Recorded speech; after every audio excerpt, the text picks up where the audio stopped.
Claude Massop, the name of the man who made his unforgettable mark in the 1960s and 70s during the political turmoil that permeated mainly Kingston and St. Andrew, Jamaica. During those dark decades of warring PNP and JLP factions, building of garrisons by politicians, and high levels of bribes, wantonness, and senseless killings, Claude Massop rose to the top as the Don of West Kingston, leader of the Phoenix Gang, as well as government contractor and strongman and peace initiator. He was feared, loved, gentle, tough, wise, despised, and just leave it at that. He was not a punk.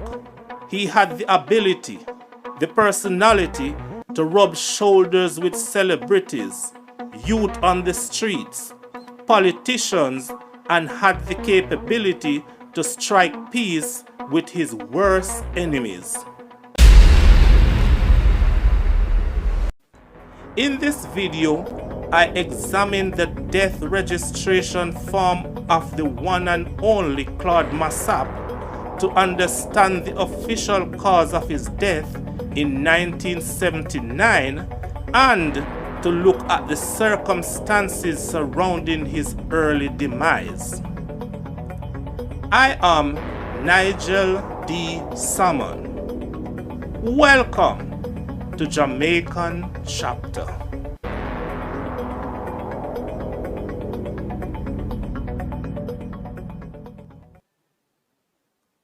This is the death registration form for Claude Massop.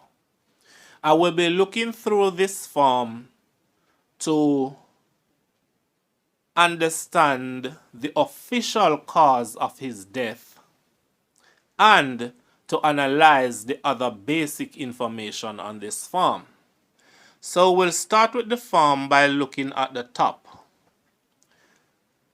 At the top of the form it says death registration form, death in the district of Kingston, parish, Kingston.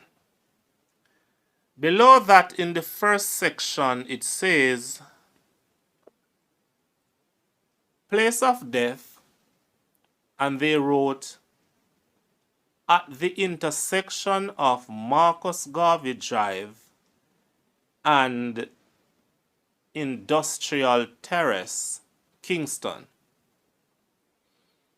So this was the place of death of Claude Massop. So what exactly happened? It was Sunday, February 4 of 1979, and Claude Massop was returning from a football match in Spanish Town. He was traveling in a taxi cab with 3 other men. Those 3 men were 25 years old Trevor Tinson, an air conditioning technician of 14 Tivari Crescent, Kingston 13. 21 years old Lloyd Fraser, a racehorse groom of Tivoli Gardens, and the taxi driver, a man called Samuel Ivan. The taxi was signaled to stop by some police officers, and when it failed to, a chase began. The chase lasted for several minutes and ended at the intersection of Marcus Garvey Drive and Industrial Terrace. With gun johns, the policemen barked for the occupants of the car to exit. Of course, Claude Massop complied with the other men. They stepped from the car with their hands in the air.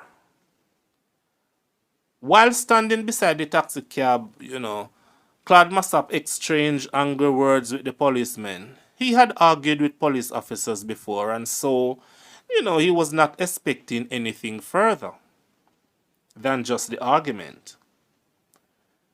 But those specific policemen had already decided to do the worst.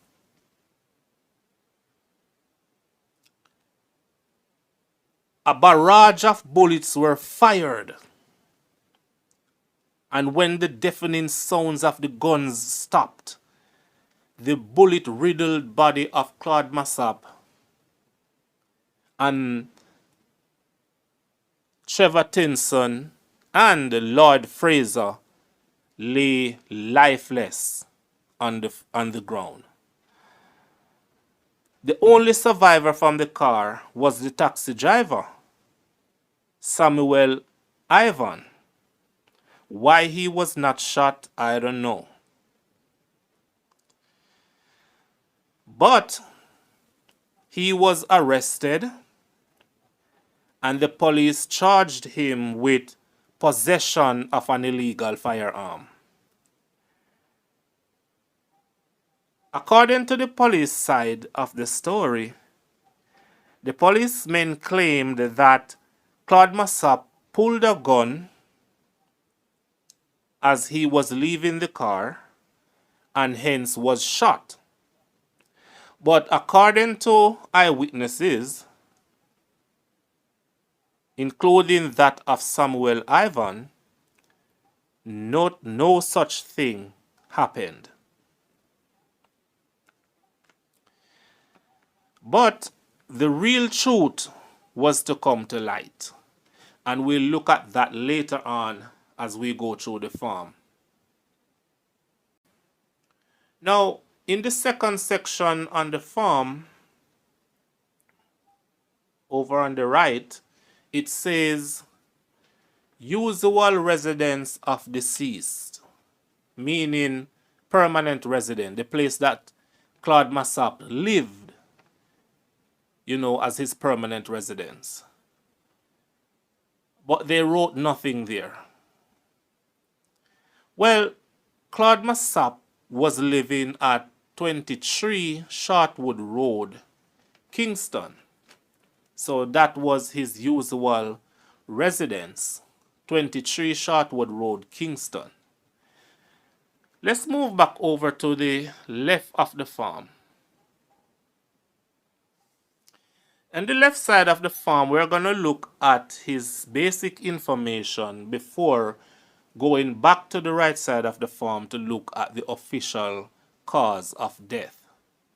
And I must say at this point that the other deceased, Trevor Tinson and Lloyd Fraser, also had farms like this. Farms were filled out. Death registration forms were filled out for them. But I'm looking at Claude Massop. So here on the left side of the form it says particulars of deceased, date of death, and they wrote 4th February 1979. In simpler terms, or more familiar terms, February 4, 1979. Below that, we see full name, and they wrote Claudius Massop. So, though we say Claude Massop, his birth name is Claudius Massop. Below that, I'm gonna skip male. We all know his male. I've always mentioned that in the other videos I do. There's no sense in doing that, right? So let's just move on to the part that it says condition. The form says condition, and condition means marital status. And they wrote married. So yes, Claude Massop was married. I think the name of his wife is Sidonie Massop. The couple had 2 children together. They had 2 children together. And the children were teenagers at the time that Massop died. Alright, continuing down, we see age. And they put 30. Yes. I looked at many pictures of Claude Massop and I said he looked older than 30. I don't know if it's because of the hair, but he was 30. Below that, we see occupation or calling. And they wrote businessman. Yes, indeed. He was a businessman. He was a government contractor. He was a government contractor. But who was he personally? What was he outside of just being a government contractor? Claude Massop, despite the negativity which follows his name, was not a wicked man. No, he was not a wicked man. He had an active conscience and saw the necessity for unity. Probably his most publicly known act of kindness was the One Love Peace concert, which was held on Saturday, April 22 of 1978. The idea for this concert came from a weird or even uncomfortable encounter between Claude Massop and one of his main enemies, a man called Aston Bucky Marshall Thompson. You see, both of them, Claude Massop and Bucky Marshall, both of them were rivals who hated each other. Both men hated each other. Their gangs war against each other. Claude Massop was leader of the Phoenix gang, and he was also strongman in and around West Kingston. Bucky Marshall, on the other hand, was from the PNP. Anyway, it so happened that Bucky Marshall was arrested by the police, and Claude Massop was, in a separate incident, arrested. Both men were locked in the same jail cell. I mean, this was like putting 2 bulls in one pen, right? With nowhere to run from each other, both men reflected on the enmity between them. And through some means, they began talking to each other. Both Massap and Bucky Marshall came to the mature understanding that the fighting has to stop. Too much bloodshed among the youths coming from gunfights between JLP and PNP factions. After both men were released from jail, they kept the between each other. So on Monday, January 9 of 1978, Claude Massop met with Aston Bucky Marshall Thompson, along with some others, and they signed a peace treaty. This photo was taken of them that very same day. The peace treaty was no joke. As you may already know, a peace treaty is an agreement between two hostile parties which formally ends a state of war between the two parties.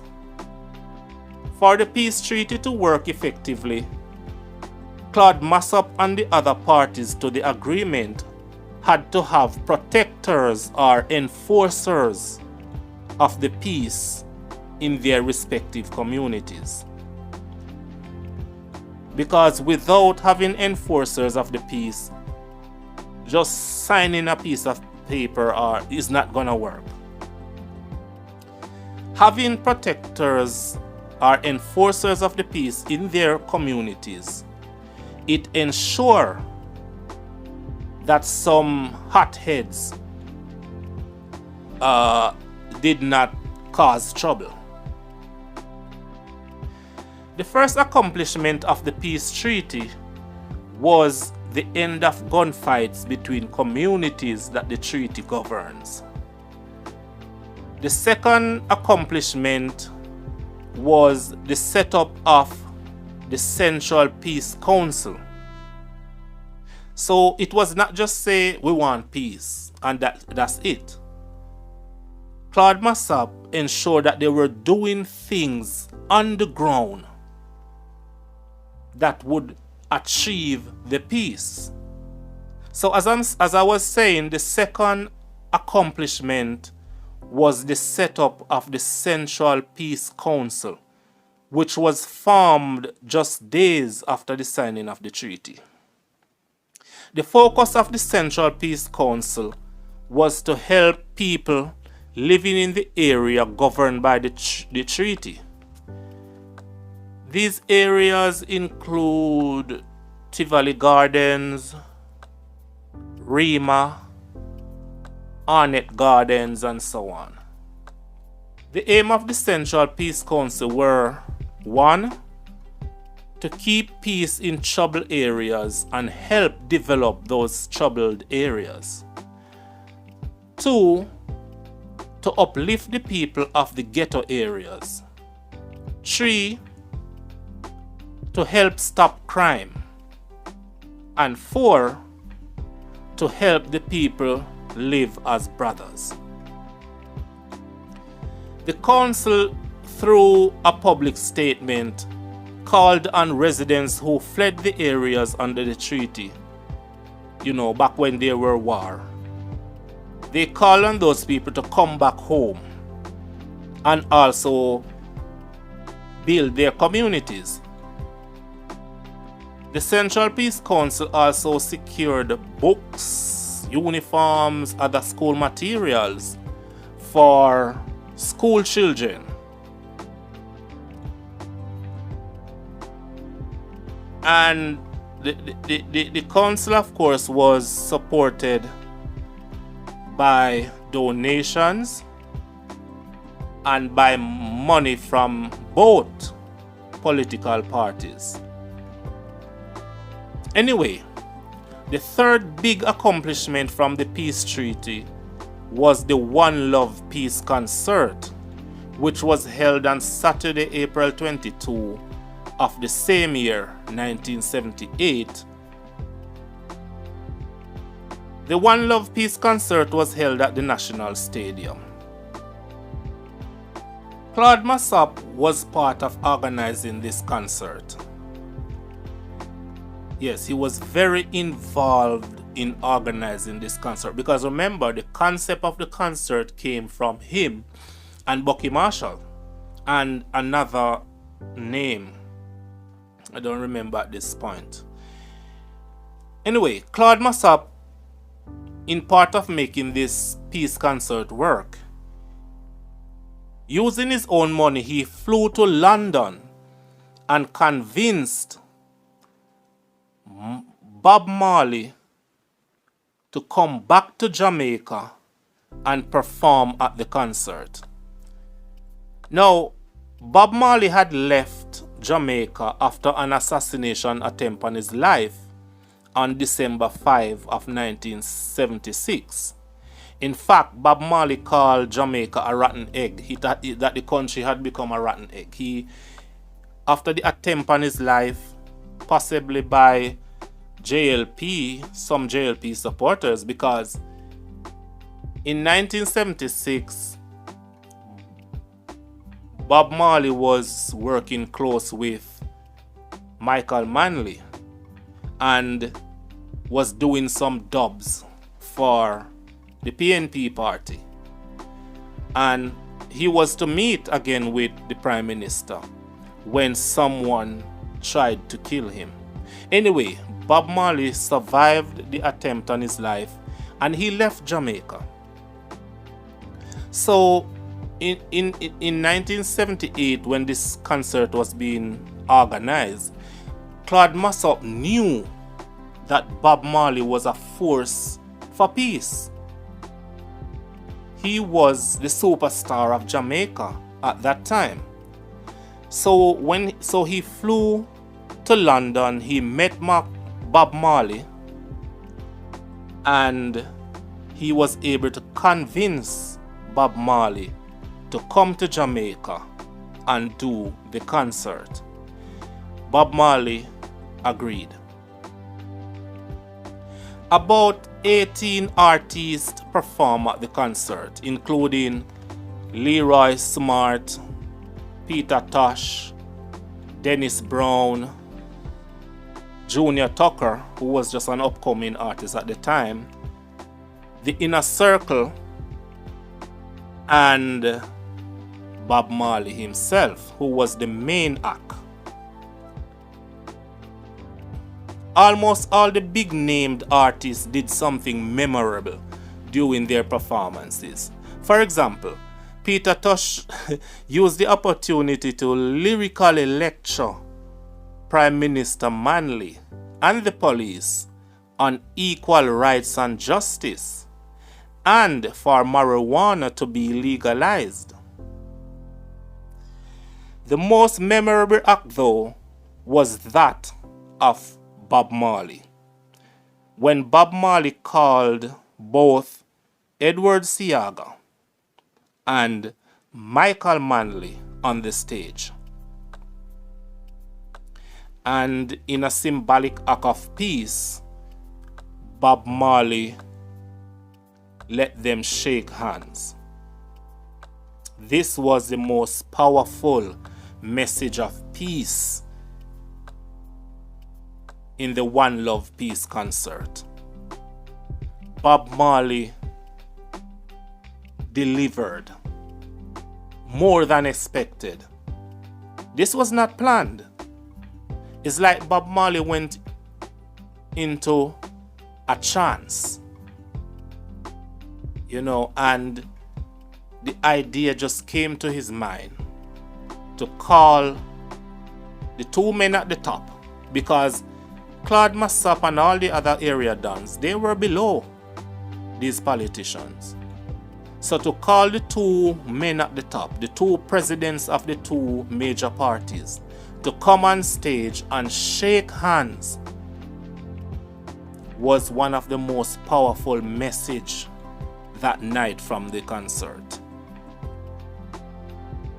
It was a concert to bring about peace among political factions, of course, but it was also a concert to raise money to provide some 10,000 jobs for Jamaican youths.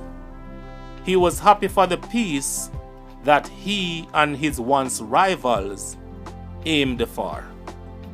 Finally, he must have thought there is peace between the people of Tivoli, Matthews Lane, Arnett Garden, and so on. He must have been looking towards years of peace. You know, you can't see the future, so you believe your present behavior will affect the future based upon your expectation. So Claude Massop, as he was up there, you know, on the stage and hugging and laughing and just being positive, he must have felt that peace was finally achieved. But as the Bible says, when you think it is peace and safety, it's sudden destruction.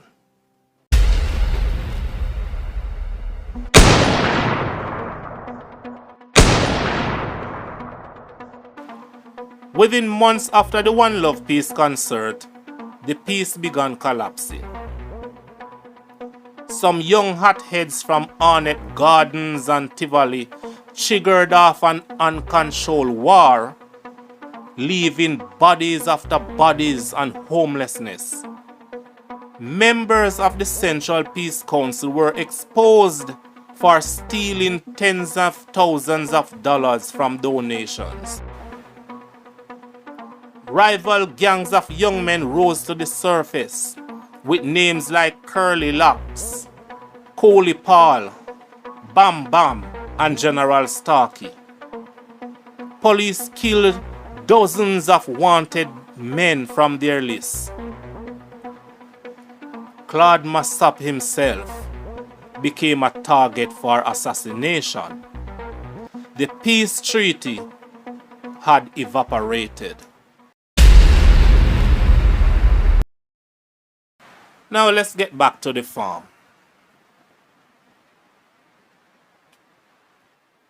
Below occupation or calling, we see birthplace.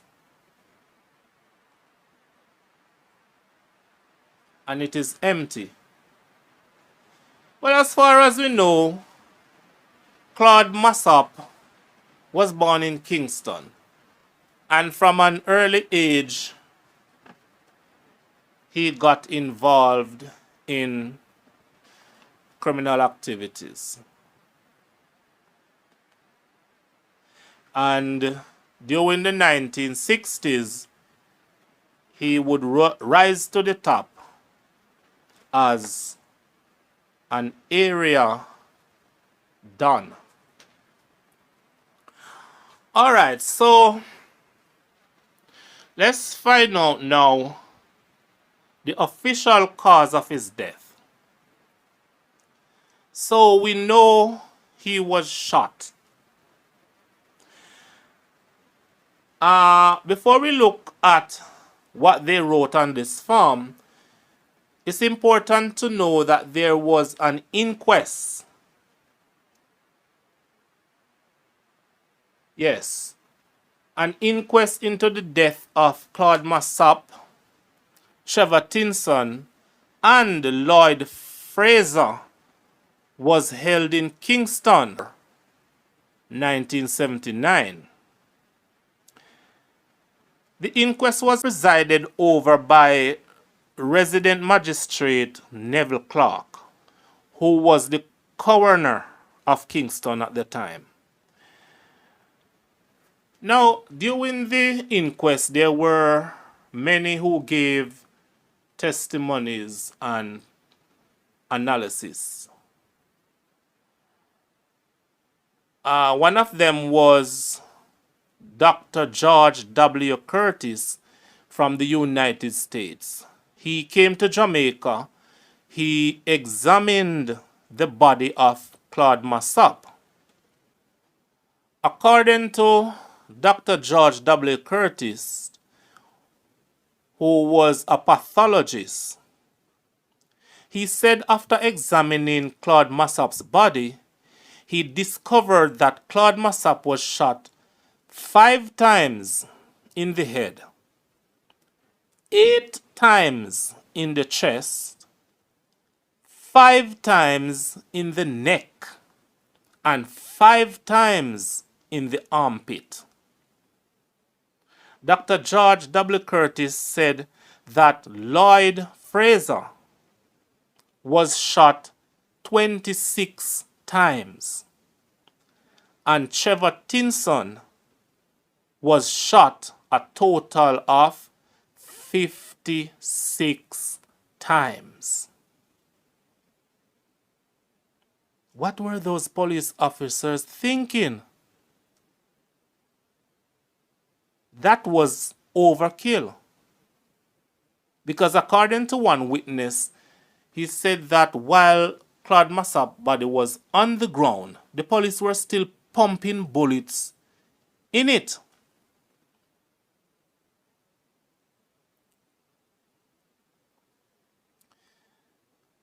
"26 policemen were involved in the incident. They were called to the inquest. Only 21 of the 26 police officers turned up at the inquest held on Sutton Street in Kingston. So you may say, so what happened to the other 5? Well, it was revealed that 3 of them fled the island and 2 did not show up. So it was 26 of them. When they were summoned to the inquest, only 21 turned up, with 3 of them already fled the island and 2 did not come to the inquest. The 21 that showed up reserved their right not to say anything. They kept silent. The inquest lasted for a total of 10 weeks. 10 weeks. But before looking at the conclusion of the inquest, let's read the official cause of death. And of course, the official cause of death is the conclusion of the inquest. But since we are looking at the death registration form, let's go straight into the official cause of death determined by this inquest. So here on the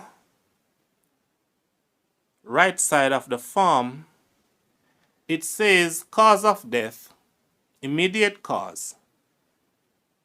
Death was due to multiple gunshot wounds, and all 26 policemen who took part in the operation at Marcus Garvey Drive and Industrial Terrace are criminally responsible.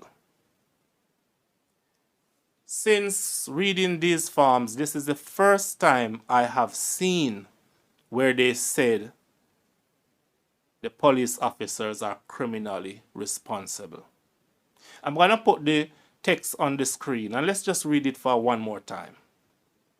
It says, death was due to multiple gunshot wounds. Remember what Dr. George W. Curtis, the pathologist, said.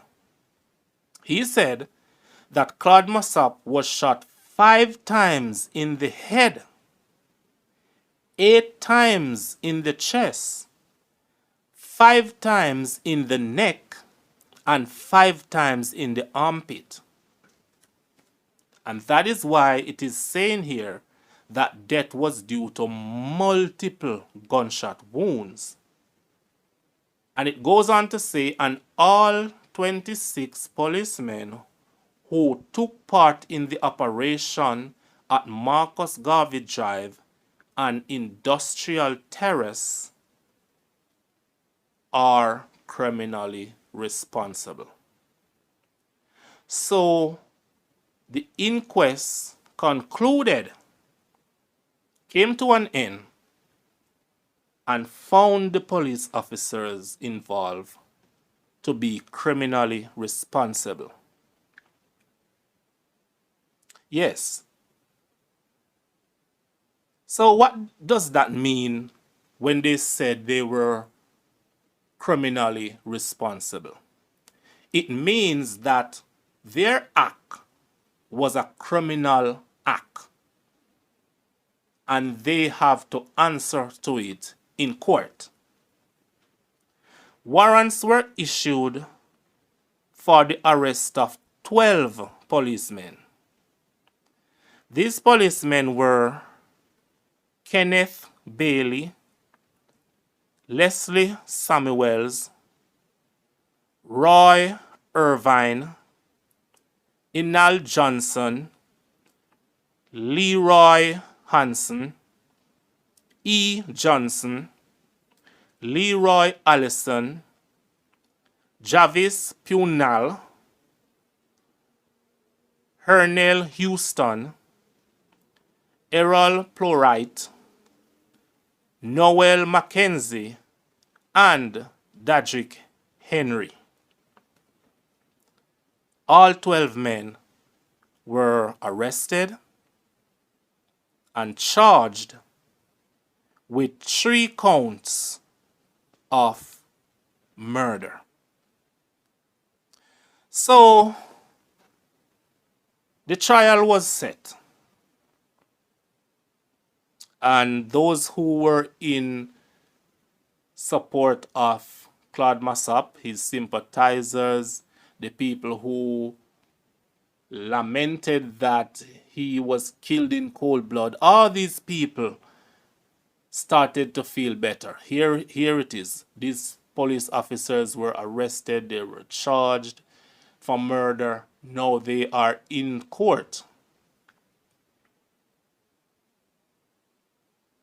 Well,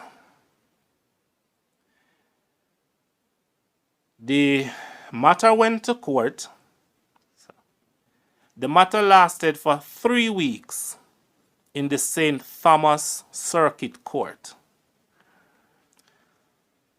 All 12 policemen were freed in the St. Thomas Circuit Court. Yes. After the 3-week trials, not one of them went to jail. They were set free by the jury. With smiles on their faces, the policemen walked free.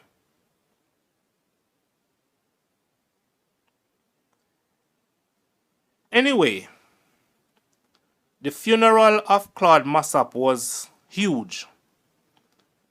Thousands came out to pay their respect. After the funeral, he was buried in the church cemetery. Thanks for watching, and remember to like, comment, and subscribe for more interesting videos like this.